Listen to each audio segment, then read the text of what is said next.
done. Intro. It's intro time. Shush. Everyone shut up.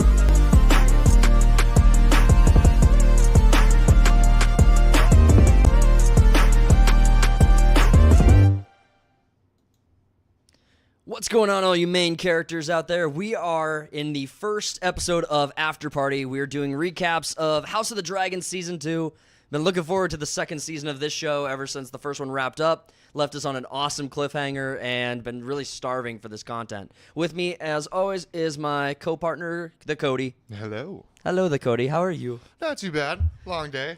So this is really more of like a fly, like from this, like just flying from the seat kind of thing. We're just winging it. We haven't really got a format down. We haven't got a script ready or anything like that. We just got off the couch finished watching the show, and Right. I guess we start with first off, let's talk about like season 1, just a recap where everything kind of left off. What was your impression of like the pacing and the tones of season 1? It started off pretty slow, you know. I mean, they're introducing you to a shitload of characters and whatnot, and you're trying to get people's names right. But I mean, like 1, 2, and 3, it was still good, and it kept on getting better and better and better. And then episode 8 is one of the best episodes of, I'd say, Game of Thrones I've seen. It's up there. Absolutely. And then 9, they had a real shit the bed moment, but when she pops out of the fucking ground. Yeah. Obviously, so the show, like, it forces the characters to interact with these moments of failure in season 1, where, hey, you had the opportunity to do this, you had the opportunity to do that, you could have won the war by doing this, and you could have ended the war by doing that, and now it's got to get bloody and violent, and we got to hate each other. Now we got to kill people. Now we want for violence. We got to want for it. Yeah, I mean, season 1 was all a setup for the Civil War. And, I mean, I'm here for it. It was a good setup. It was a really good setup. The characters are the highlight of this show, and season 1 was like, I know that there are still holdouts, right? Game of Thrones left such a sour taste in people's mouth that, like, season 2, honestly, I think it'll take even more. I don't think this show is going to get those holdouts. Not until it ends, and it's like, all right, so the whole thing was a good show? Well, is it 2 seasons or 3 seasons? 3 or 4. 3 or 4. Okay, that's what I thought. I was thinking this show was going to... I was thinking the holdouts, the ones who are really, really pissed off by Game of Thrones, are probably not even going to humor or give this show a chance until season 3. Yeah, I mean, I wasn't going to dip into it at all because, 1, the way the last show ended, and then 2, the marketing for season 1 was just like... So like we're not Amazon Prime. No, it's so feministy and stuff, and it's like, oh, well, then you watch a couple episodes, and it's like, yeah, no, it's not that. It's actually a good show. HBO does really. HBO's the right company to have this product. Yeah, it would have been destroyed by anyone else. I mean, I'm thinking about like even just being stuck on Game of Thrones. If Game of Thrones was done by any other studio besides HBO, or like if anyone else had their hands on Martin's projects, George R.R. Martin's projects, then I think the show is not at all even close to the cultural phenomenon it was.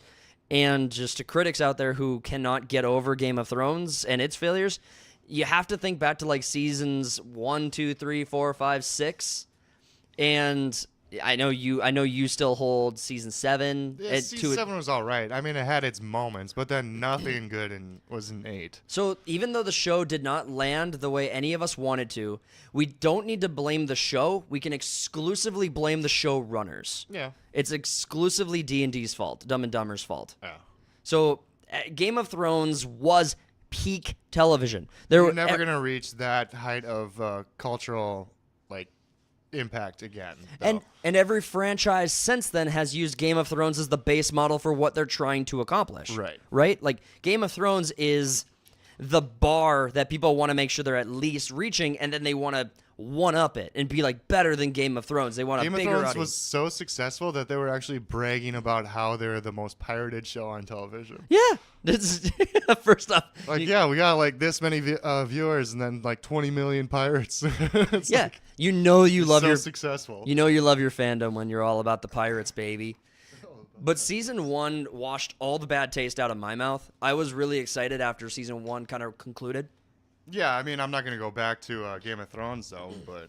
No, I mean, I went back and rewatched Game of Thrones, and my position on Game of Thrones is I think the Battle of the Bastards is a good enough ending to the story. You're not going to get all the conclusions, obviously. Right.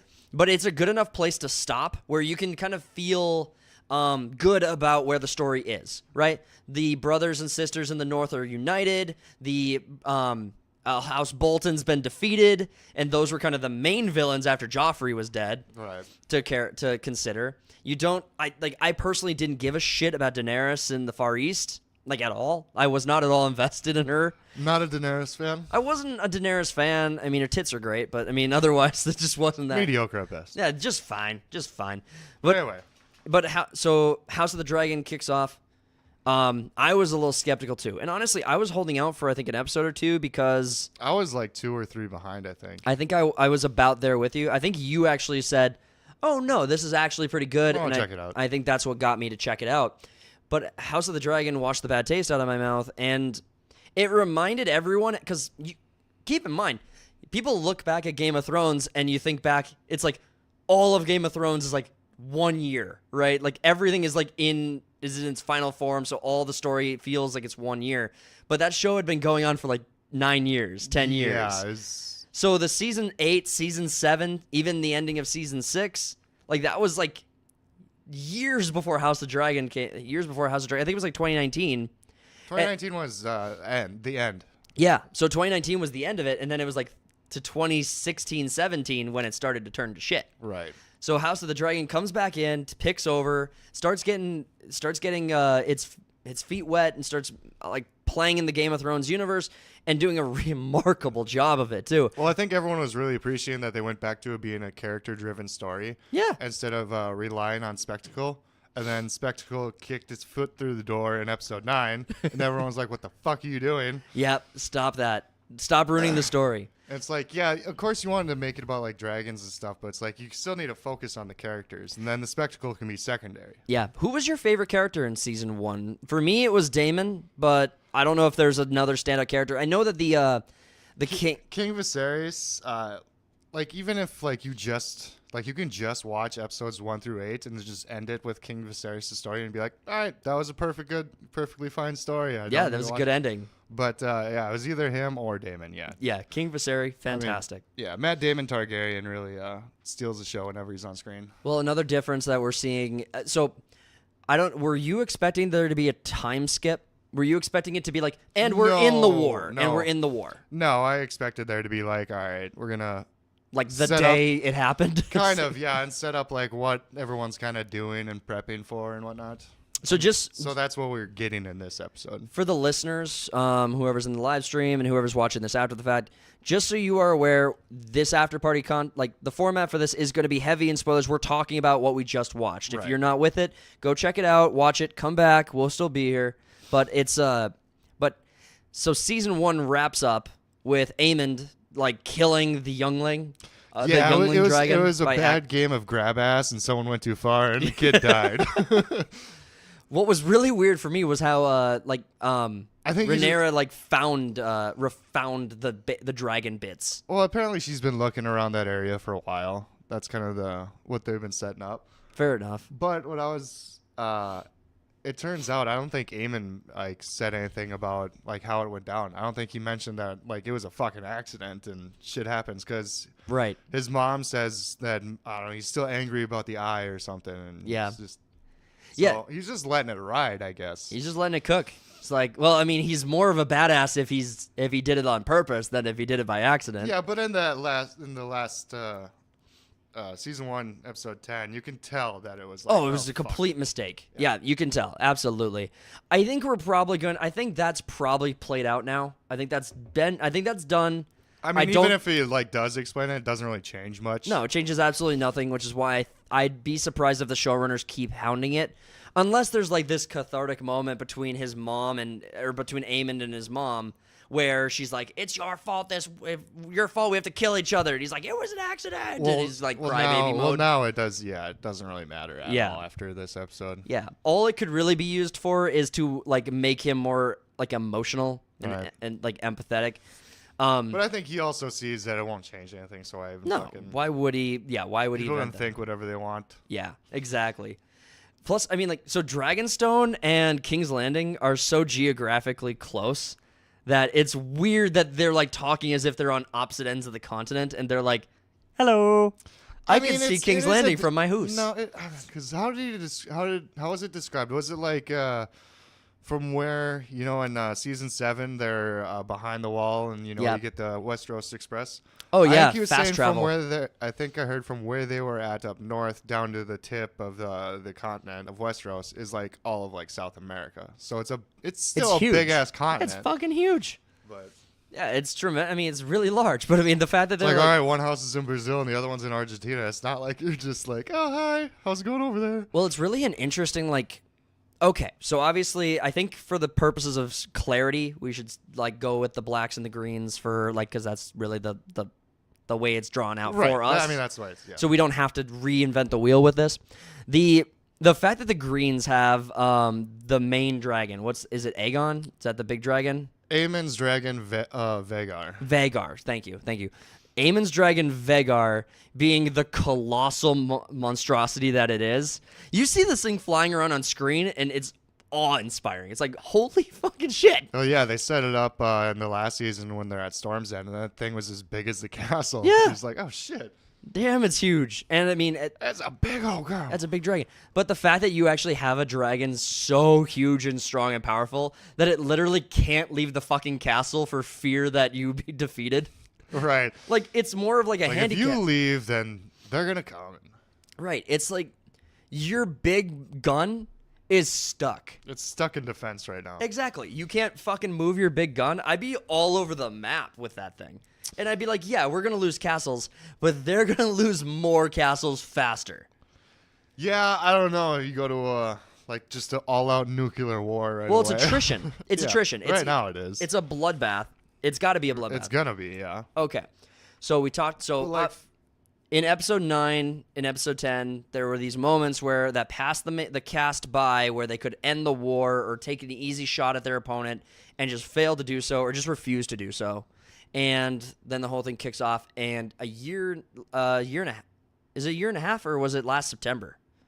I think it was a year and a half ago. Yeah. Because it was delayed. Yeah. But a year and a half ago, House of the Dragons season 1 kicks off. We get where we are.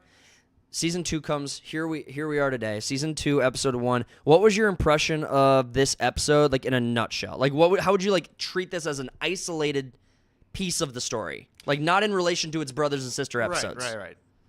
It was slow. I mean, I was kind of expecting more, but it's really just setting up again for the big civil war. I mean, it takes place right after season 1 ends, and so it's like dealing with how people are reacting to that and whatnot. Yep. I mean, Rhaenyra went off and did her own thing. Damon's trying to basically take over and just be like, hey, let's freaking go to King's Landing and blow shit up. Let's go fight some dragons. Let's go fight some dragons. He is the plot device we need, but not the one we deserve. Right. And then Aegon, the King Greens. I wouldn't say he's like evil right now. I mean, they did find him like in a child fighting pit last season, but like in this episode, he's just kind of like dumb and naive. It's like, well, we'll just go crush their blockade or whatever with our dragons. But then he doesn't really know what he's doing. Like, no, he's Otto has to correct him a few times. It sounds like he's got. There's a lot of like He's cross. like he was gonna give that dude his sheep back, or whatever. And I was like, no, we can't do that. He's like, why not? Because then everyone's gonna ask. He's like, well, it'll be quiet, you know. We'll just do this one. Like, shut up and like, quit no, making. You dumbass. That's not Imagine how it if you works. quit making a big deal about it, then it wouldn't be an issue. The money thing actually, like, so obviously the Smiths and everyone who are making the weapons, the scorpions and stuff, they're asking for the money in advance, and I'm just sitting here thinking, I'm like, if you're gonna pay the same amount of money either way, Right. and you could like get your engineers like working sorry, you extra need a double startup time. cost. Here Yeah, you it's like- go. Yeah, it's like, what if the crown dies? They're not gonna get reimbursed. Like, you got to think about the little man. Right. But I think you're right. The pacing in this show, as we were watching it, I was begging for something to fucking happen. I was like, please show me anything this episode. Like, waited a year and a half, you got to show me something. Wasn't really expecting baby murder, but we get what we get, you know? I kind of was guessing that like the queen said something about the rats, and it's like, all right, well, she set up the beast beneath the floorboards last season, and then you get a dragon popping through there. So I knew something like rat-wise was gonna happen. So once he goes to the rat dude, Are you saying she's like? she's like, yeah, I think they call it like a green seer in this universe, where she can see things. And people think Viserys is also kind of a green seer, but I don't know if they really showed it in the show. That's interesting. I didn't know that, and I don't remember them talking about that at all in the she had season like 1. a couple of warnings last season that ended up coming true. I always thought that was just bad writing. I always thought she was just batshit crazy. I mean, she kind of is, but she's crazy, and then her predictions come real. I was like, oh, thanks, Hollywood. We didn't need that, but all right, cool. I was just worried about the rats. I mean, I would be too, but well, the rat thing also confused the heck out of me. I'm just sitting here thinking, like, is that enough to? Is there an amount of money that would convince you to go take be an assassin against your fucking king, the guy who lives like next door to you? I don't know. I've never been that poor, so yeah, fair enough. That would. I've never been living on the streets catching rats for a living. Yeah, that's a fair point, but it's just like, yeah, I don't know, man. Maybe it is a thing. Poor people in the chat, let us know. Would you kill a king for a satchel of gold? There's a lot of money where you never have to catch another rat again. I was actually expecting Aemon to actually show up in that final scene. I was expecting him to show up and be like, "No, I'm gonna kill these intruders." Well, just slaughter them and actually show show again that he's like actually a force to be reckoned with.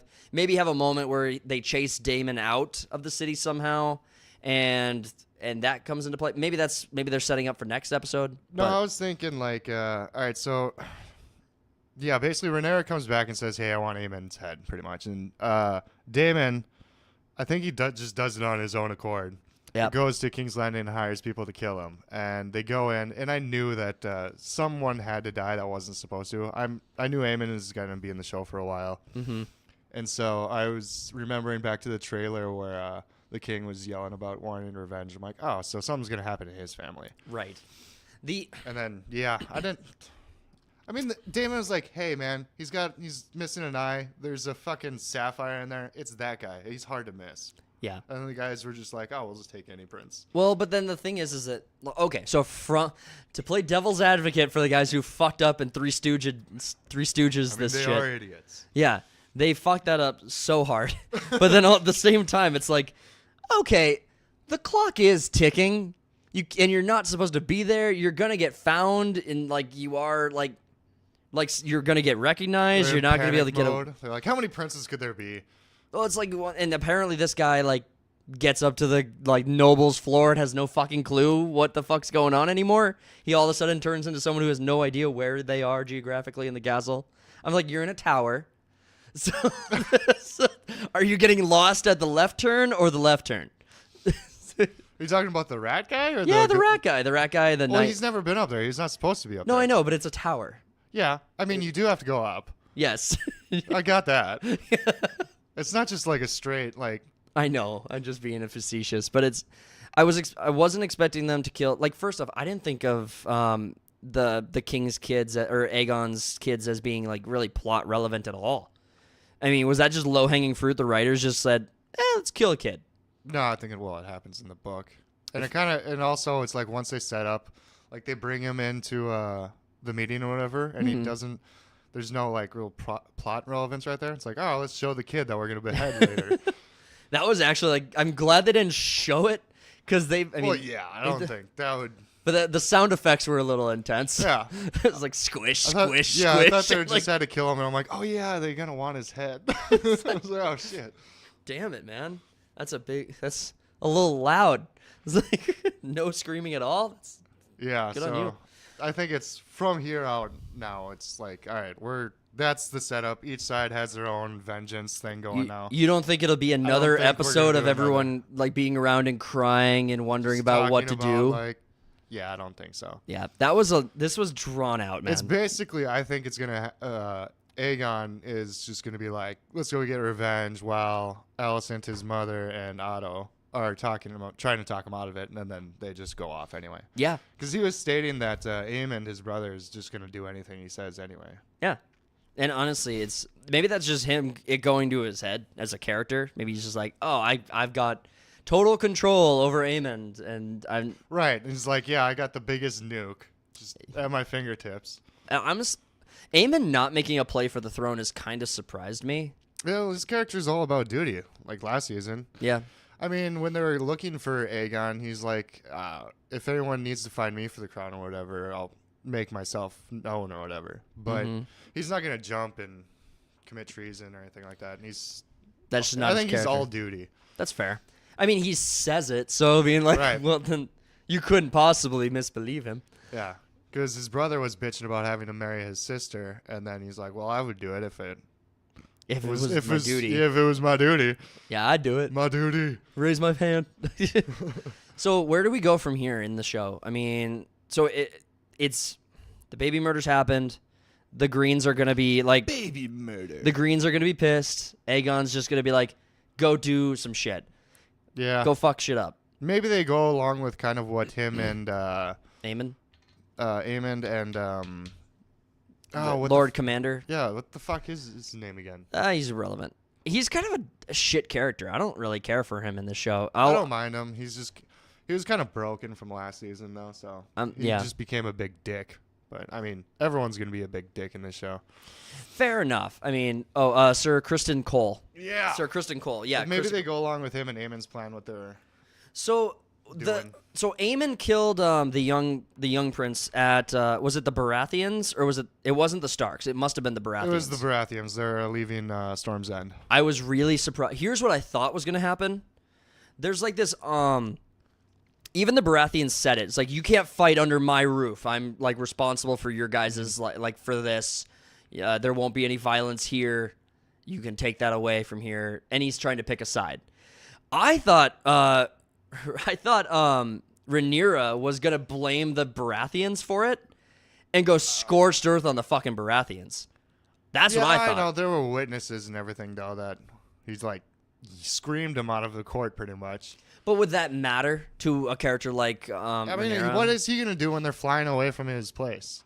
Well, I'm just saying that like he still had a duty to like maybe stop them, protect them if he saw. I'm just like, you leave, and then 3 hours later you leave. well, and again, it's like not that I mean, Rhaenyra didn't have like a clear message of like how all this went down. Like she didn't know it was an accident. She just knew that his dragon ate the other dragon. And I don't know. I really did think she was going to go in there blaming the Baratheons for not first off, not joining her side because they were oath sworn to do so. So I really thought, first off, she just blames them for that. And then the justification for just killing them all was that, and just take out one of the land's most important houses without, pissing everyone else off. Well, we're about to war, dude. We're about to war. You can't really pretend like that's not going to be diplomatic. You can't just go scorched earth on people and expect there to be an outcome in your favor. I don't know, man. The Baratheons don't seem like that relevant anymore. I don't know. I didn't read the book. None of the characters outside of the main 5 characters seem relevant at all. There's so many people that are I think they're just going to be little chess pieces the entire they're not actually going to be their own characters. I like the creepy guy who's Clubfoot, Lord Larry's. Larry Strong. Yeah, I like him a lot. I think he's very interesting. Yeah, he's already making a play. Yeah. Trying to convince Aemon to get rid of Otto. Yeah. It's you got to leave your own legacy. And he's been hand of the king to 2 other kings. Yeah, so he's he's doing a bad job. I mean, I could be hand. I could be hand of the king. I can't be foot of the king. Foot of the king. I could be hand of the king. Yeah, I mean, other than that, it was pretty slow. So how would you rate it? So let me before it looked good. There's good acting. I really like all the set pieces the sets. The set's amazing. CGI looks good. Dragons look good. I mean, the only problem I really have was it was slow. But I still wasn't oh, this show sucks. Nothing's really happening. It's I understand you got to do build up and whatnot. It was just we had a whole season 1 of build up. Give us Dragon War. Give us Dragon War. It's you expect the episode to just start with a war. I actually did. Instead, the episode started with them in the north just chit-chatting. Well, I mean, whence Whence? From whence it came. when Lucerys went to Storm, Jacaerys went to The wall. to And the Veil. to recruit them. So this literally takes place as At the same time. yeah when he died. I thought that we were going to see the beginning, like the first, second, third battle. I thought we were going to see a battle, and that's how it was going to start. I did not think that, We want to Fast and Furious this shit. Well, I mean, first off, I know there's not a billion dragons in the world right now. I know we're playing with only a set few of them. It's the most dragons we'll ever see. And the show is going to be slow enough pace that it's like strategic. The characters are smart. You're gonna have like 5 or 6 on each side. Yeah.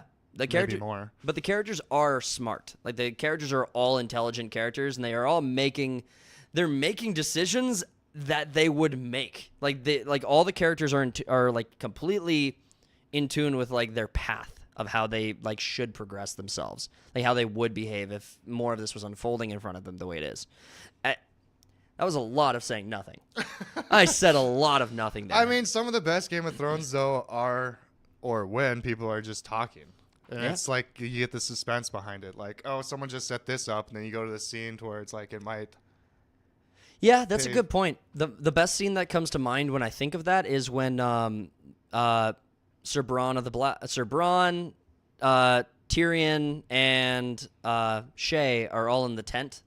Oh, in season 1. Yeah, was that season 1 or it was season 1? Yeah, because that would have been Tyrion's first battle. Yeah, so well, kind of he gets knocked out immediately. Like, but, did we win? Yeah. Who wasn't here? Everyone died, but no one was there. So, I mean, you're right. Yeah, that's character moments, whatnot. But we didn't get a whole lot of character moments in this either. It was just people talking about things that they want to do. Yeah, it was just seeing it was really just seeing what was unfolding. But I mean, you got to see what everyone wants to do in order to understand their decisions going forward. Yeah. Honestly, I am looking forward to episode 2. I'm still all in. Yeah. All right. Anything to cover there? Anything else? No, and I don't really want to give it a rating either. It's always harder to rate individual episodes instead of like as a whole. So it's been out for an hour, like 2 hours now, as we're wrapping up here, and IMDb has the first episode of season 2 at a 9.8 out of 10. And it's not. It's not a 9.8. Like, first off, the pacing is way too slow. Everything else, phenomenal. Like, it's exactly what you want from peak Game of Thrones, except that nothing is happening. They're still trying to get that like candlelight or Emmy or something. Because they keep on going to that big ass room with all the candles. Yeah, there's a lot of freaking candles in this show. But all right, guys, we're gonna wrap it up there. Look forward to episode 2 next week when Game of Thrones or when House of the Dragons wraps up its second episode. We will be here at the same time, same place. In the meantime, Bannerlord, this coming Thursday, we have another podcast episode coming out on Tuesday is the plan. Sunday Slackers next weekend, and because we won't have a podcast next Saturday, we will be releasing a edited video. I hope you guys come and check that out. Smash the like button on it if you enjoy it. Let us know in the comments when you see it if you do enjoy that content, so we know whether or not to continue making more of that content for you guys. We hope you enjoy it. We're going to wrap it up here for tonight. Thank you guys so much for being here. Go tell your stories.